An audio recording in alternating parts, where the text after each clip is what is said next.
All right, Doobie, let's shut the doors. We got another players only coming up here, and this is all of our players only are positive, but this will be extra positive because we've got a guy who is the goaltender for the best record in the National Hockey League, Winnipeg Jets. Connor Hellebuyck, thanks for hopping on, but I want to kick it right over to Doobie. You guys know each other a little bit over the years. Goaltenders, Doobie, this is your guy here. Yeah, played a lot against each other. Good to see you, man. It's been a while, and last time we were together, I don't think there were any kids involved. So I want to hear about the family and get us caught up and how life's changed that way.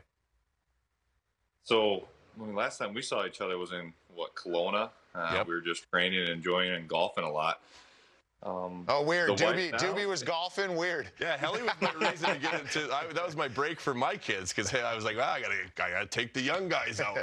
Yeah, oh yeah, we forced them. That's the free pass you always get going out there. But no, yeah, the wife wanted kids, and we everything just happened at the snap of a finger. And one summer, we just decided to build a family, and now I have my oldest just over 2, and my youngest is 6-7 months. So we're a happy, growing family. I love that, man. That's great to hear. Congrats on your family and all the health of your family. And the one thing that kind of jumped out here, can you let some of the viewers in on what happened with this dad's mentor trip? Chuck Hellebuyck, your dad, kind of created, what was he, a little bit of a social media star? Can you explain this a little bit? Yeah, I think he's starting to become more famous than I am. Not that really matters in the household, but he runs like a big YouTube channel for 3D printing, and he's got his own following and a lot of followers, and he's big into the social media. And as you know, I'm not, so I can't really speak too much on his following, but I do know that a lot of people that I talk to will also know him or know what he does and what he offers on YouTube and the influence that he has on there. So I think the Jets have been running with that a little bit and giving him the social media side of it, given just the trip details of the dad side of things. Oh, so he was documenting the trip. He's letting everybody the behind the scenes. Yeah, and he's a pretty funny guy, so he throws some funny things in there and mentions the salads weren't touched, and our Chris sets all that up and was not too happy about getting ousted like that. But yeah, it was a good time for them.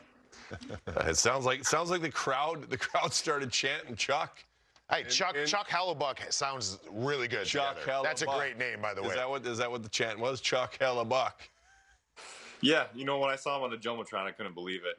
They called him an international influencer, and that's not something I would ever call him. Just what you want your dad to be called. Oh. Yeah. That's so good. I guess he's famous. I mean, that is what it is. Oh, that's awesome. Hey, talk to me about these children's books. So I actually have one at home.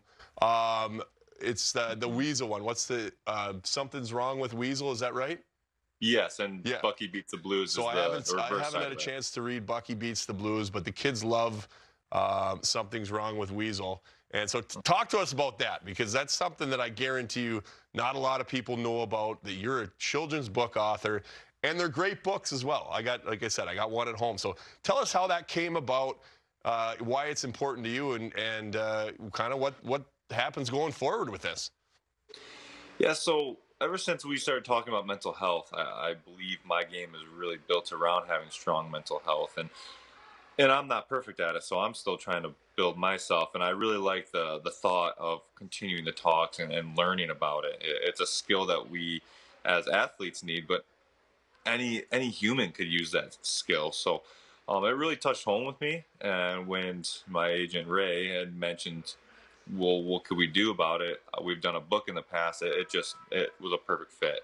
So it's 2 stories and one that meet in the middle. So it's both sides of it.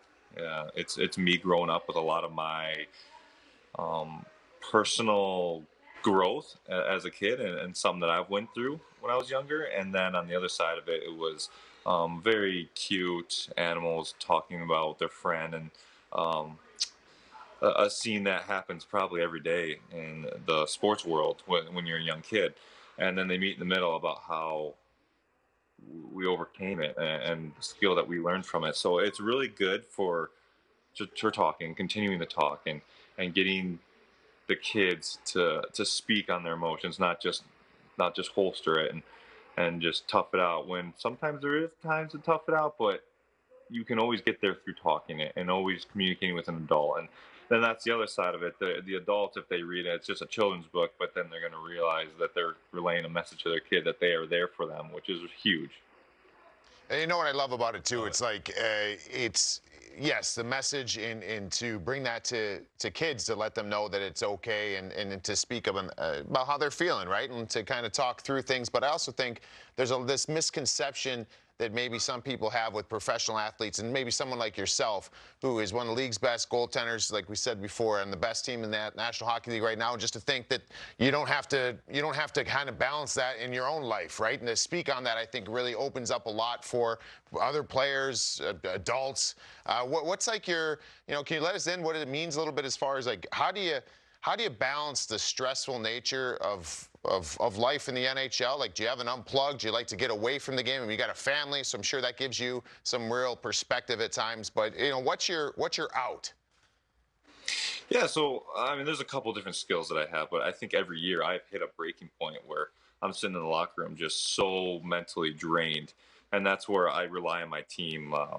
Wade Flaherty, our goaltending coach, I always look at him and just speak everything out, and then I have Joe Clark and my parents and then my wife and just people that I trust to talk to about the game. And once I speak through that, it kind of resets my switch, and that's so important. I think dudes would know too how stressful goaltending can be when things aren't going your way and you have no choice or nothing you can do about it.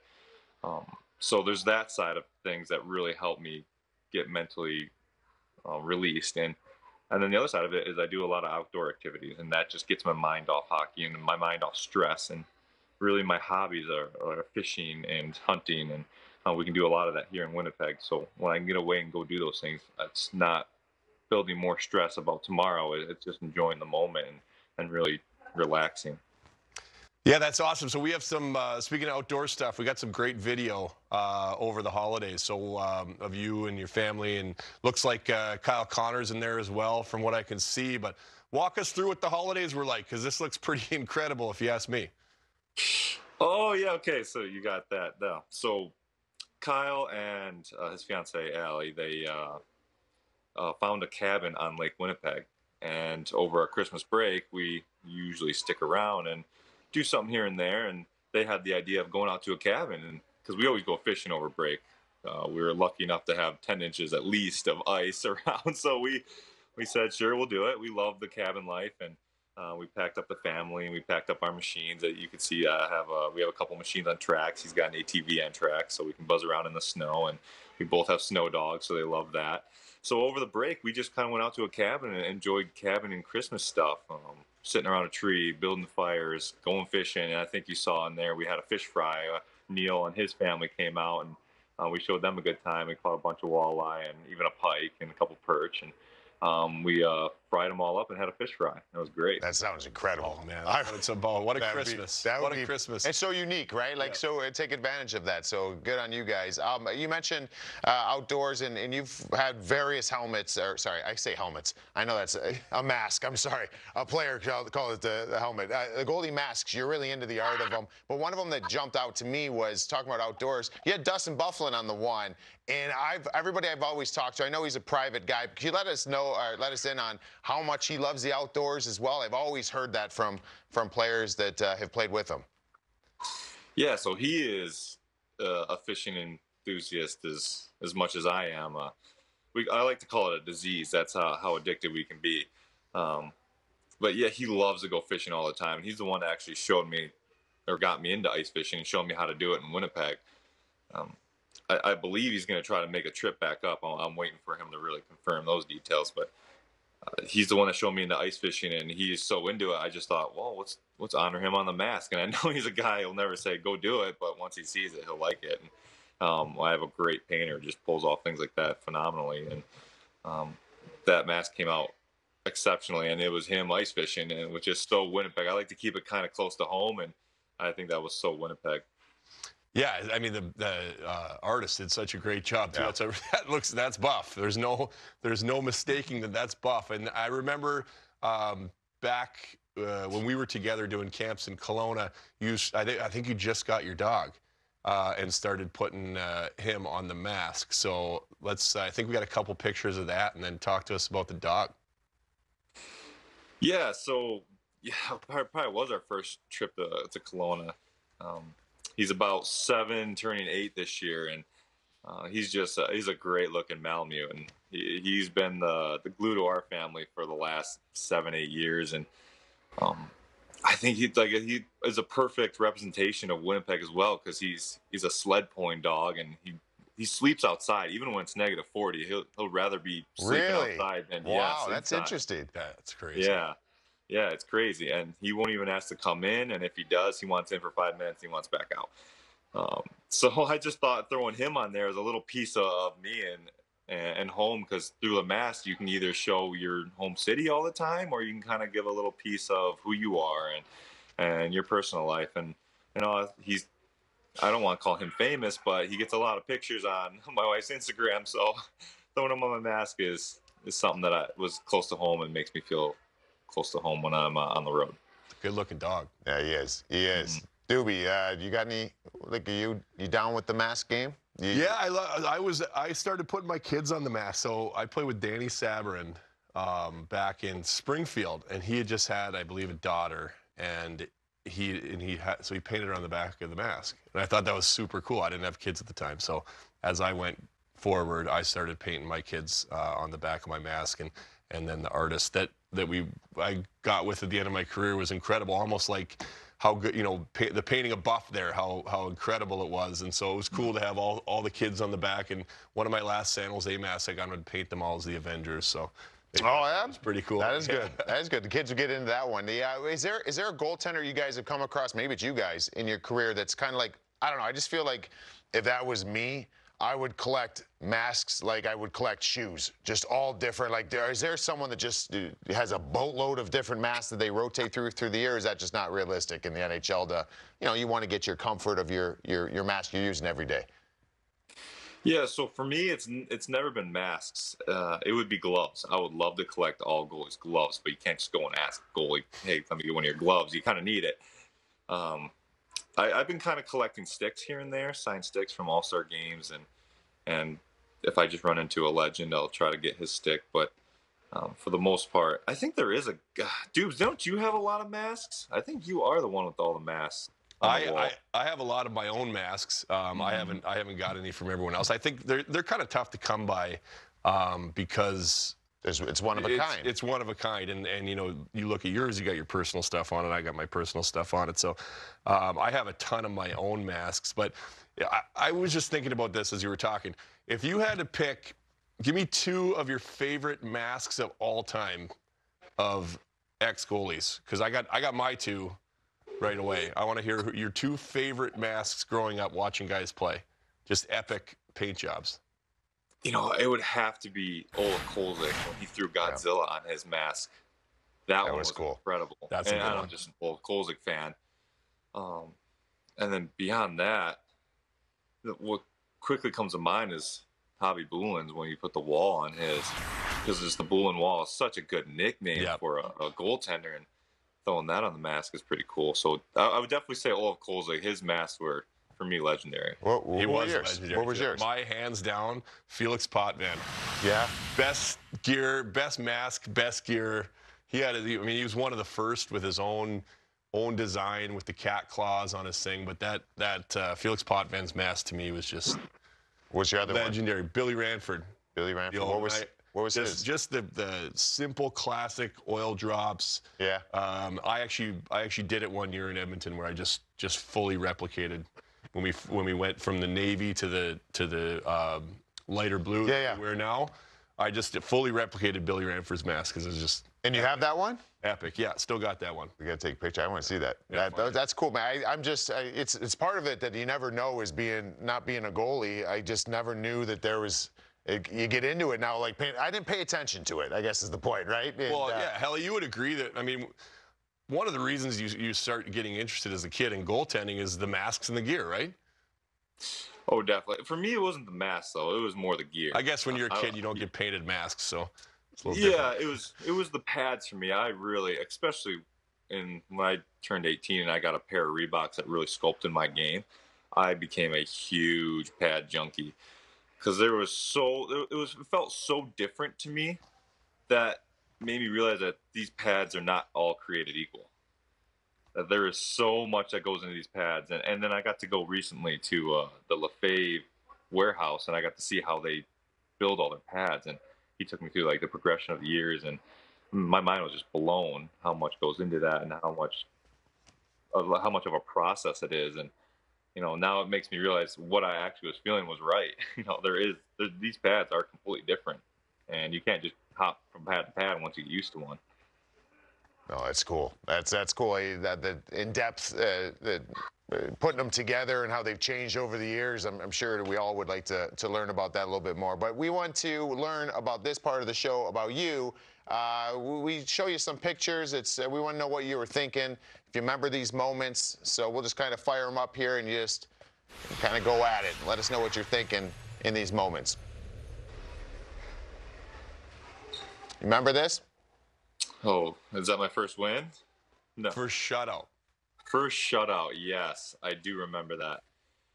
Is that equivalent? Is that equivalent to like a player getting their first goal? Is it first shutout? I don't know. Or maybe first win for a goalie? I would say first win, probably. But we thought this would tie in pretty good with your 34th shutout, I believe, last night, correct? Yeah, that is correct. I believe you passed me. Passed me at 33, so I can't catch you anymore. I'm done. You got me. And I'm sure you got plenty more in the bag, too. Oh, well, yeah, that's what I'm hoping for. But I do remember this was just after Christmas break, and Pittsburgh, back in the day, they're still good now. But back in the day, they just were unbeatable. And as a call-up, I was trying to make my mark. And, I've been obsessed with shutouts my entire life. So when that finally happened, it was... it wasn't like, I'm going to cherish this moment. It's like, okay, now let's go for another one. Yeah. I love it. The drive, man. Never satisfied. Lots of them. Yeah. All right, next up, let's see what we got here. What were you thinking here? That's great. Oh, that's great. Yeah, so this year was my wife's turn to pick our Halloween costumes, and she can pull off a really good Taylor Swift. She's got a good Swiftie look. Yeah. Yes. And that was my first impression of her when I first met her back in college, is that she can pull off a good Swift. And, anytime you get a chance to dress like a football player and put those gloves around and just toss a pigskin, you got to take advantage of that. Oh, that's great. That's a good one. I got another one, I think, from Halloween as well. Well, you're choosing all the years that she decided. Yeah, she wanted to be Harley Quinn and the Joker, and that's another one she can pull off really well. I don't know if you can tell, but she's really into Halloween, and she can pull off a costume extremely well. And we even threw the dog in there, and he was pretty happy about being Batman. We might not have a picture of the one year that you chose or the years you choose. What was one of your favorite ones that was your idea? We did Austin Powers one year. And, can't go wrong with that either. I got to be Fat Bastard, so I got a big blow-up suit. It was a big blow-up suit? I wore the big blow-up suit, and my friends were all laughing because every time I go up the stairs, I go sideways and I waddle up the stairs. Were you with your wife then? Yeah, this was pretty recent. So was she Austin Powers, or who'd she go as? She was a fembot. The fembot. I was going to say probably a fembot, right? Yeah. Then those are funny too. What else we got? All right, next one up here. Oh, the eye drills. Talk to us about the eye drills. Yeah, so the eye drills. My buddy who was kind of drafted, not with me, but the year before me, and we kind of went through the system together. He was mentioning Holtby used to do this, and then I kind of looked a little more into it, and it's like kind of makes sense because the eyes are a muscle, and you got to warm them up and keep them fast. And even on those days where you might be feeling a little sluggish, your eyes can bail you out. So that's kind of a routine that I threw in there, and just being on the ring kind of gets you in the vibe of an NHL game, and then it gives you a lot of targets because all the ads on the walls. And I just think it's good for the eyes to continue to work out that muscle. Yeah, it's true. I used to do the same thing. I do it in the room, but I had different things where I'd pick spots on the floor and just try to get my eyes there and focus as quickly as I could. And then as soon as they were focused, switch to a different spot and just kind of move around. And then another one was with the finger because you focus close and then pick something in the distance. And it's a muscle, like Helly said. It's a muscle, so it's almost like warming it up. You're warming up your eyes to focus close, focus far away, focus over here. So it's cool. It's obviously working for you. Yeah. So let's see what we got next year. Yeah, I actually mentioned this the other day as probably being one of the best saves of my career, or at least most memorable ones, because this right here is what clinched us the playoffs last year. And we started off so hot last year, no one thought we'd be in the position that we were in, and then we kind of starting to get hot near the end of the season, and this game was kind of coming down to the wire, and they were putting a lot of pucks on that, and I kind of saw it out of the corner of my eye, and just felt like it wasn't a moment to give up. So I gave whatever I could, and you know, when a puck hits your stick, you almost don't realize that it hit it, because it happened in such a blip of a moment. And when that did, I just felt like that was going to be something big.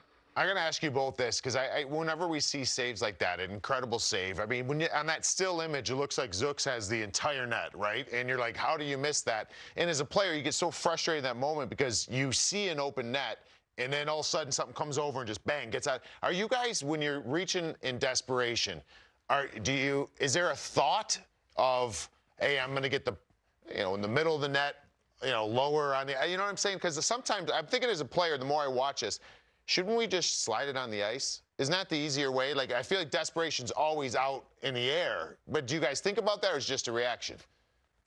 Well, I'll tell you, when you see those and you think we're just throwing it out there, we're not. Goaltending is so much reading of the stick and the body that when I turned and made my split-second decision there, I knew exactly where he was going to shoot that, because he had no like weight underneath it, so he wasn't really going to lift it. I believe he ends up shooting it on the ice there, and that's where I slap it down. And yeah, in those split-second moments, we already have an idea of where that puck's going, because if you're trying to react to a puck in the NHL, you're kind of already too late. And Dubes can probably speak to that too. It's more of reading the body and the stick. That's interesting.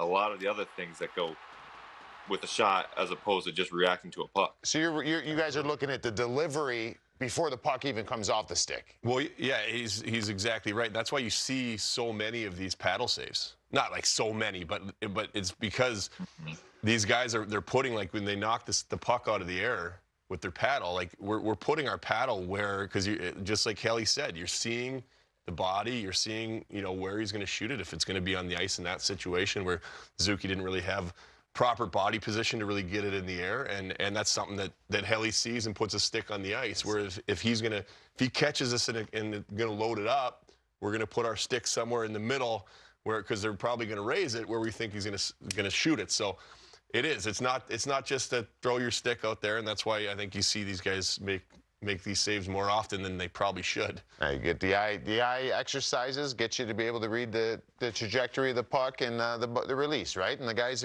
maybe we should start doing that as players. We start doing some eye exercises. Maybe not going to help us though, right? No offense, players, but you're not smart enough for that. Keep it to the goalies. Anyways, all right, buddy. We appreciate you hopping on here. Great talking and chatting with you. Keep doing your thing, and everybody watch and check out the children's books. Yes, I love go what pick you're up doing. the books. Go pick up the books. Is There Something Wrong with Weasel and Bucky Beats the Blues? There you go. Thanks, buddy. Pick them up. Thanks, Ellie. Yeah, thanks, guys. Glad to be here.